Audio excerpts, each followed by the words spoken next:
What happened? You're getting 6 to 8 hours of sleep a night and you still wake up feeling exhausted. I've been there, and I want to tell you something. You're not broken, and you're definitely not lazy. There are 3 things quietly draining all your energy, and none of them can be solved by just simply going to bed earlier or getting more sleep. Here's what I've also learned. Any one of these on their own can be life-changing, because real energy isn't just physical. It's mental and it's spiritual too.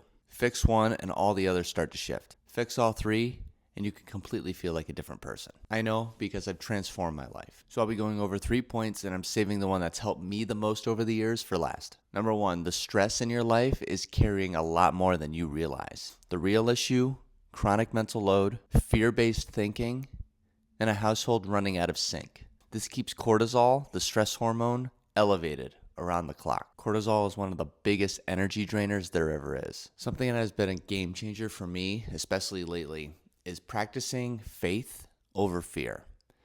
I've been a Christian my whole life, but I've really, in recent years, started to get more into it and understand what it means to be a Christian and what it means to have faith, what it means to trust God. It's so easy to get into that fearful mindset, especially living today with all the stressors that we encounter hour to hour in our days. Regardless of how much you quote unquote seem to have it together, life is stressful. And many times it just gets to a point when it's too much to carry. And it's at those moments that fear creeps in very easily. Worry creeps in.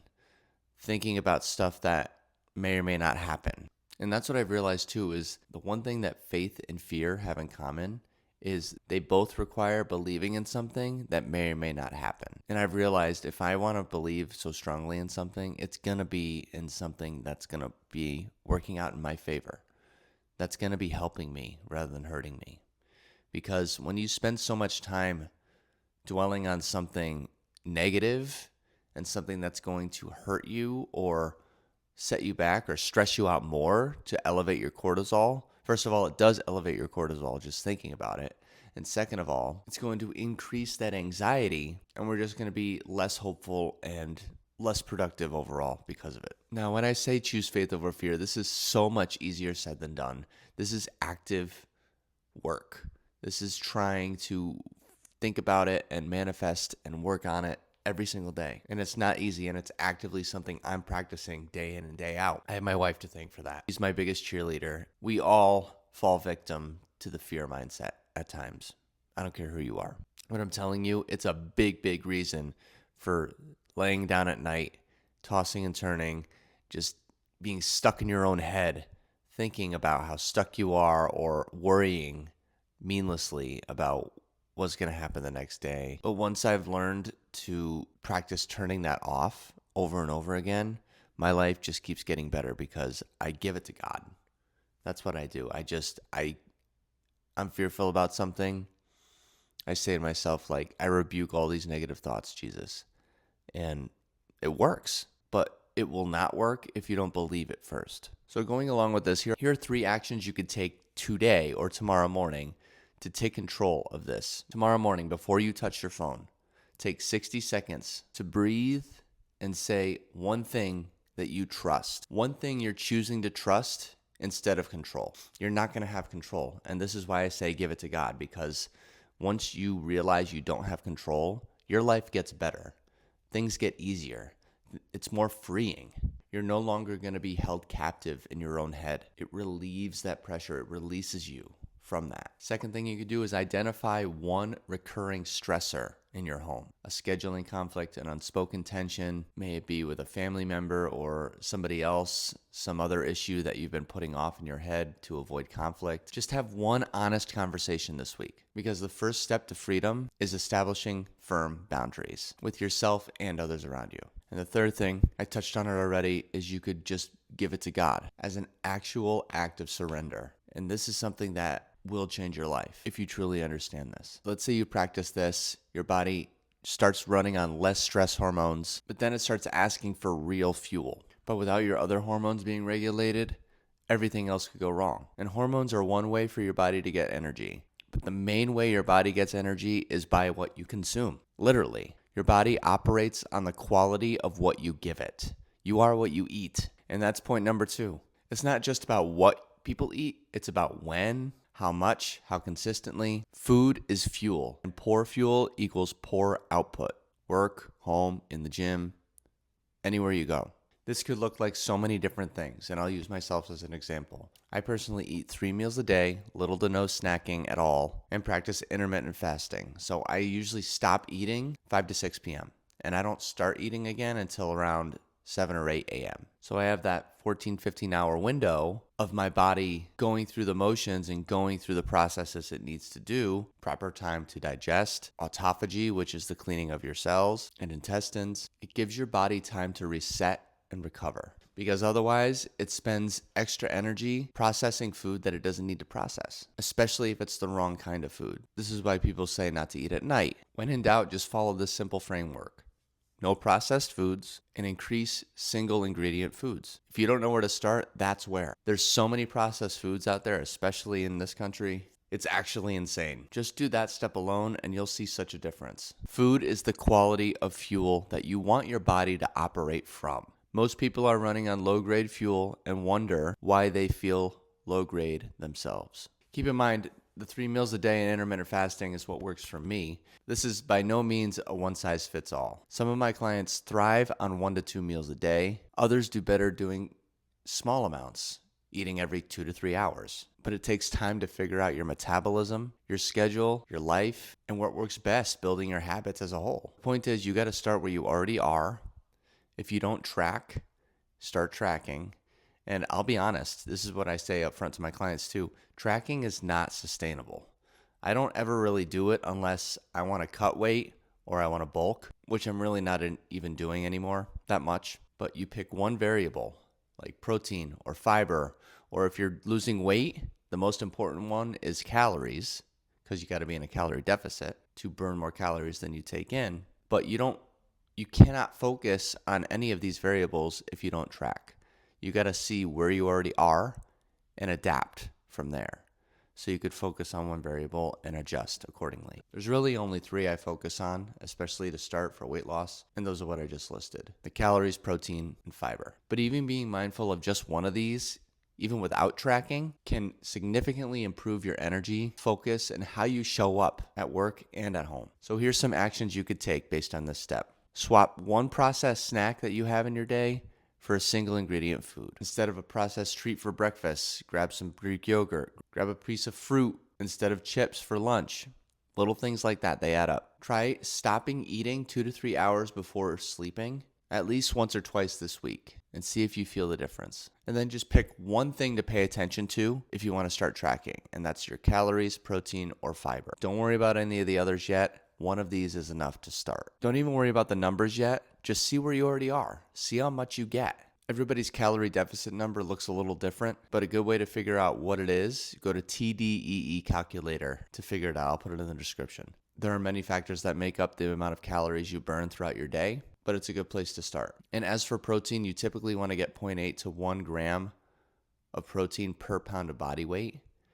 But a good place to start with that is see how many grams you already get, just eating what you normally eat, and then gradually increase. And same for fiber, especially for fiber, because you cannot increase it too much at once because it may lead to some backup, if you know what I'm saying. But with all this said, here's the thing. Even if your mind is calmer, your food is cleaner, if your body is not moving consistently, your energy will get stuck. And I'm not saying you grind in the gym for like an hour. I mean something much simpler. And honestly, it's changed everything for me without me even realizing it. And that's number 3, movement builds energy. It doesn't drain it. And I know what you're thinking. Well, wouldn't moving more make me more tired?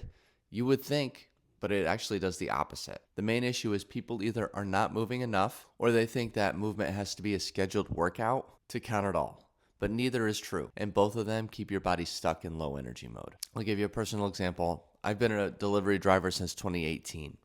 Very physical jobs, especially when I used to work at WB Mason.